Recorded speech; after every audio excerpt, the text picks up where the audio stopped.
Ideyalarimni o'g'irlab, Madams brendimdan foydalansanglar, 500 milliongacha shtraf to'laysizlar, sudda gaplashamiz. Bugun bir tadbirkor singlimizni brendlari muvaffaqiyatli patentlanganligi munosabati bilan shaxsan o'zimiz topshirgani keldik. Mumkinmi? Assalomu alaykum. Va alaykum assalom. Keling. Yaxshimisiz? Rahmat.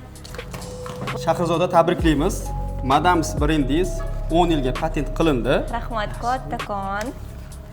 7 oy oldin esingizda bo'lsa, biz Shahrizoda bilan video qilgandik, ya'ni bizning ofisimizga borib, ular brendlarni patentlashga topshirgandilar.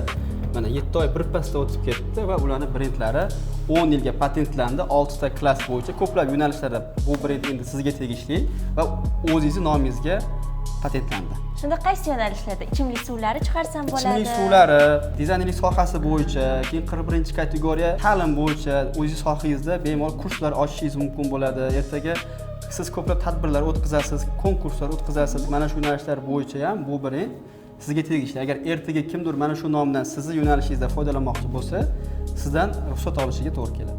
Rahmat kattakon. Endi kelajakda Madams brendimiz bilan boshqa yo'nalishdagi bizneslarni ham tashkillaymiz va biznes egalariga murojaatim, agarda o'z brendingizni, siz tashkil qilgan brendni boshqalar tortib olishni xohlamasangiz, Intellektual biznes patentlash markaziga tezroq murojaat qiling va o'z logotipingizni patentlab oling.